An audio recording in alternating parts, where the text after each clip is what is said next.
wrestling fans. My name is Brian Crazy. You're watching my brand, that from brand of wrestling and entertainment here on YouTube.com and the World Wide Web. Since 2010, providing you with the wrestling news, reviews, rumors, and insights that you've grown accustomed to.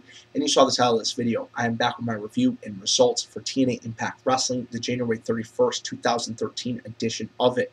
We start off the show with TNA's Bad Influence, Kazarian and Daniels.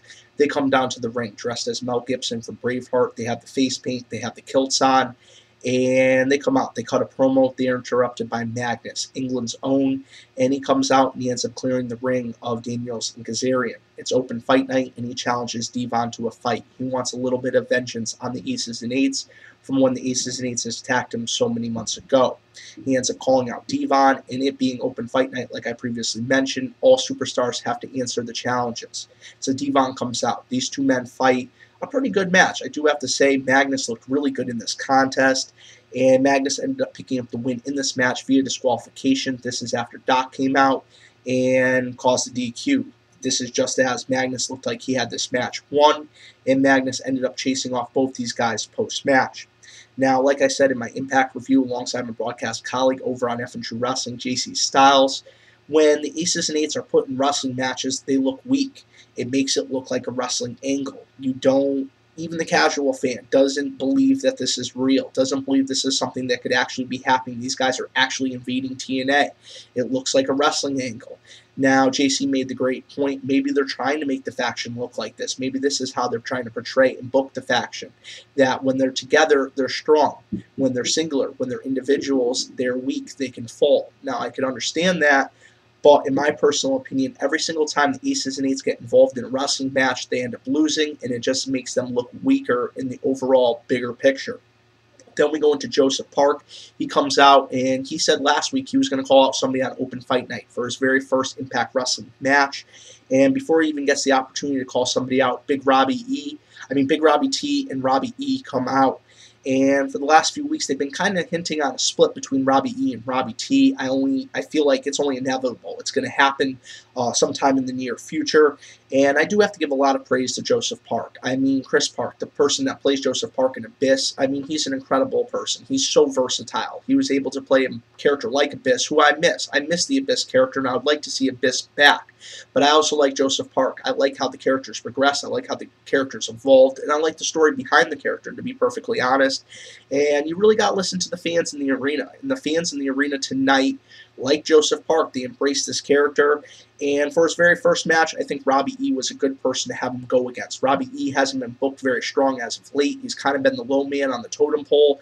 And by having Joseph Park pick up the win over Robbie E, really didn't do Robbie E any damage and further the angle with Joseph Park. Then we go backstage. Hulk Hogan is at the arena. Big question. Was Hogan going to show up tonight? Is he going to lift the Bully Ray suspension? We will find out in just a little bit. Then we go into a segment involving Austin Aries, Bobby Roode, Chavo Guerrero, and Hernandez, the current tag team champions, Chavo and Hernandez. And Austin Aries and Bobby Roode, want that shot. They want that opportunity. Austin Aries ends up getting the opportunity to square off against Chavo Guerrero. Austin Aries ends up picking up the win in this match via Brainbuster. This is after Bobby Roode provided the necessary distraction at ringside. Hernandez ended up chasing him off. But in that split second that Chavo got distracted, Austin Aries capitalized and picked up the win. Post-match, Aries and Roode go up the ramp. They're arguing who is responsible for getting the win in the match. And we find out that they are in contention. They will have a future tag team title shot. Then we get the segment involving Hulk Hogan, Sting, Bully Ray, and Brooke Hogan. My bad, guys. And basically, Hulk Hogan lifts the suspension and grants Bully Ray his wish. Next week, Bully Ray and Sting will end up squaring off against two members of the Aces and Eights. Then we find out Dixie's huge announcement. On March 14th, TNA Impact Wrestling is going live on a weekly basis. They will be going to all different arenas around the country, and she promised Impact will be coming to an arena near you soon. I'm pretty excited for TNA. I've been a fan of this product for quite some time, and this is the next logical step in their progression of becoming a bigger, more well-known company. I mean, they're broadening their reach. They're going to broaden their fan base, hopefully get their viewership up, and increase the bigger picture, the bottom line. That's why they're in business, to make money, become successful, and to expand, to become bigger, become better than what they currently are. Not that they're bad. Don't get me wrong, I love TNA. Then we go into mixed tag team action. James Storm and Velvet Sky versus Tara and Jesse. Match was kind of thrown together. I understand why they did it. They wanted to make Velvet Sky look strong. She was able to get the pinfall victory, and she is in contention for a future TNA knockout shot, so they wanted her to get the win in this match before, in my opinion, eventually putting the strap on her. Now, in this match, you do have to know how far has James Storm kind of fallen down the totem pole. He was being booked very prominently. He was being booked in world title matches, and now he's being booked in mixed tag team matches. I wonder if this trend is going to continue, or if Storm can be featured more prominently in the near future. Then we find out that Jeff Hardy is injured. He was injured last week by the Aces and Eights, and next week we will find out an update on his status. We see Hulk Hogan backstage. He's talking about the situation with his family, talking about Bully Ray, talking about Brooke, this, that, or the other. Then we go backstage, another backstage segment. We see that Samoa Joe was taken out. Samoa Joe was supposed to accompany Kurt Angle down to ringside for Kurt Angle's steel cage match with Mr. Anderson. Bischoff and Briscoe are backstage.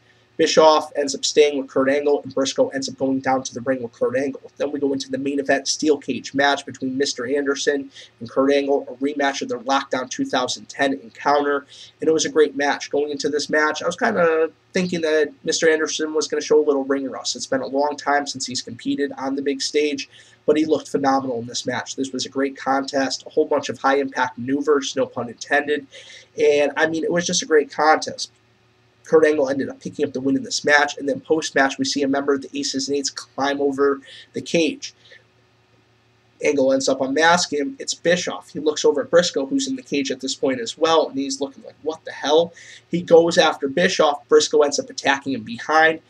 He ends up pulling out his hair, taking off his coat and his jacket. He's got the vest on, and they're both unveiled as members of the Aces and Eights. Now, as a fan that looks into the backstage happenings of TNA Wrestling, I knew for quite some time that there was a possibility that these two men were playing the roles behind the mask, and there was a possibility that they would eventually be unveiled as members of the Aces and Eights faction. I didn't know when it was going to happen, but to the casual fan, this was another huge swerve. Kurt Angle's boys turned on him. Now, I want to know your guys' thoughts. I want to know your guys' feelings, and I want you to drop them below for the effing brand of wrestling and entertainment here on YouTube.com and the World Wide Web. My name is Brian Crazy. I thank you for watching. Can't wait to hear your feedback, and have a great night.